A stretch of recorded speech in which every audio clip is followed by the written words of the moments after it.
शारदा सिन्हा भोजपुरी गीतों की महान लोकगीत गायक अब हमारे बीच नहीं है। बीते दिन 5 नवंबर 2024 को उन्होंने दिल्ली एम्स में अंतिम सांस ली। वर्ष 2022 नवंबर महीने में 9 से 13 तारीख के दौरान वो बक्सर आई थी। यहाँ 2 दिन उनका रुकना भी हुआ था। यह उसी समय की तस्वीरें हैं जो आप यहाँ देख रहे हैं। बक्सर श्री राम कर्मभूमि न्यास के कार्यक्रम में वे शामिल हुई थी। उनके निधन से कला जगत बहुत ही आहत है।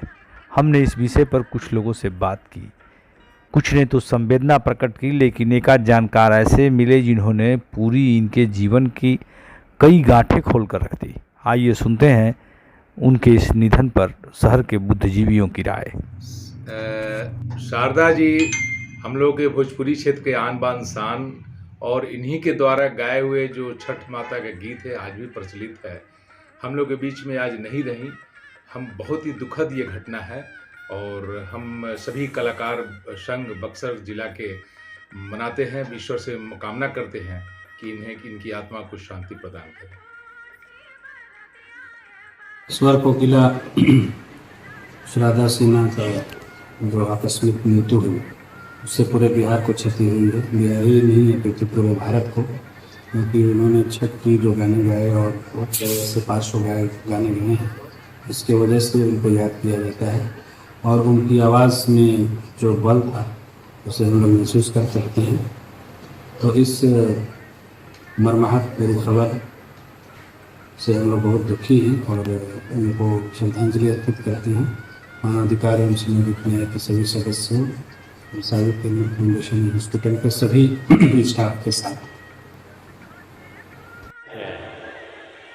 देखिए, बिहार की सांस्कृतिक धरोहर की सबसे बड़ी संरक्षिका हमारी पद्मश्री पद्म भूषण शारदा सिन्हा जी थी और वो हमारी बिहार की सांस्कृतिक धरोहर थी।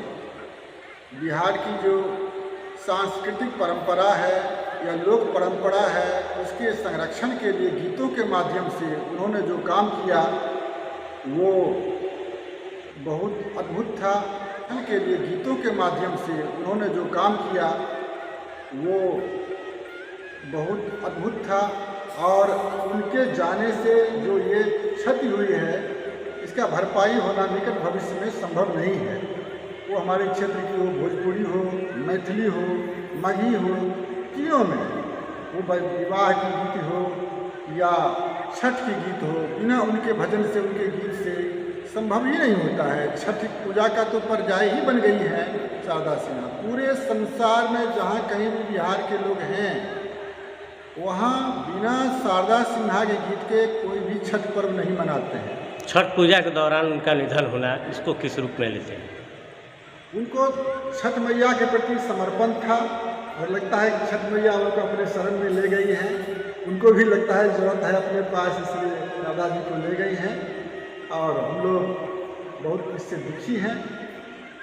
खास करके उनका जो ये शुरू हुआ था मिथिला से हुआ था, मैथिली गीत से शुरू हुआ था जीवन यात्रा, जो उनके घर में परंपरागत रूप से जो भाई बहन के गीत दुलड़ुआ भैया वाला गीत था वो उनकी भाभी से सुनी थी और उन्हीं से सीखी थी।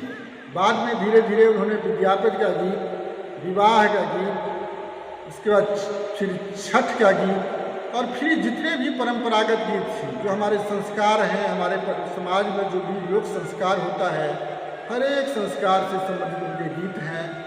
वो तरह तरह का आप देखिएगा, जो सीता की विवाह की गीत है या फिर बाद में देखेंगे जो बाबा धाम जाने, जो सावन में लोग कांवड़ लेके जाते हैं, उससे संबंधित बहुत सुंदर सुंदर भजन है उनका।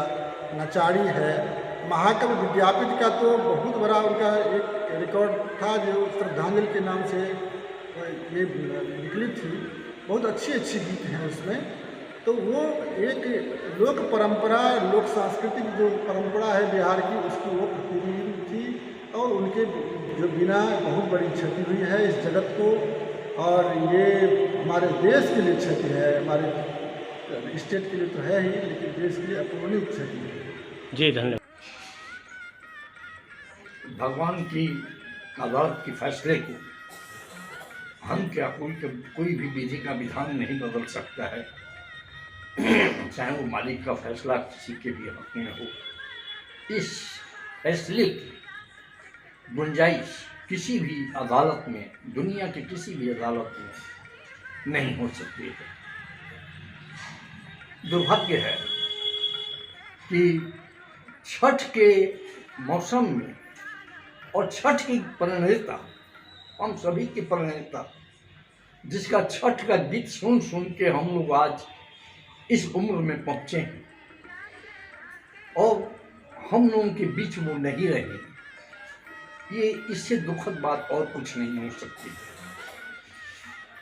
राष्ट्रीय स्तर पर बज्जिका, मगही, भोजपुरी, मैथिली को अंतर्राष्ट्रीय पहचान बनाने वाली वो महिला, प्रोफेसर, लेक्चरर शारदा सिन्हा जी अब हम लोगों के बीच नहीं रहे। अंतर्राष्ट्रीय ख्याति पर छठ को इन्हें पद्म विभूषण, पद्म श्री दोनों से नवाजा गया है और ऐसे व्यक्तित्व का इन दिनों में जाना, नहाए खाए के दिन जाना, या सूर्य के प्रति इतना समर्पित लगाव है कि लगता है कि भगवान भास्कर ने स्वयं उनको बुलाया है। हम लोग, हमारी पूरी भोजपुरी साहित्य मंडल की टीम या फिर हमारे साथ जुड़े हुए जितने भी लोग हैं, उनके निधन पर सही मायने में अगर आप पूछें, बिल्कुल दिल से मैं बोल रहा हूँ, सच्चाई बोल रहा हूँ, मर्माहत है हम सब। बस भगवान उनको अपने श्री चरणों में स्थान दें, यही मैं उनसे आग्रह करता हूँ भगवान से। डॉक्टर शारदा सिन्हा सिर्फ छठ गीतों के लिए नहीं, मैथिली गीतों, विवाह गीतों के लिए भी पूरे देश में अपनी अलग पहचान रखती हैं। बक्सर खबर की टीम उन्हें अपनी श्रद्धांजलि अर्पित करती है। अब 2 वर्ष होने को जा रहे हैं जब 10 से 13 नवंबर 2022 के बीच वो बक्सर आई थी। उनको याद करते हुए एक बार पुनः नमन।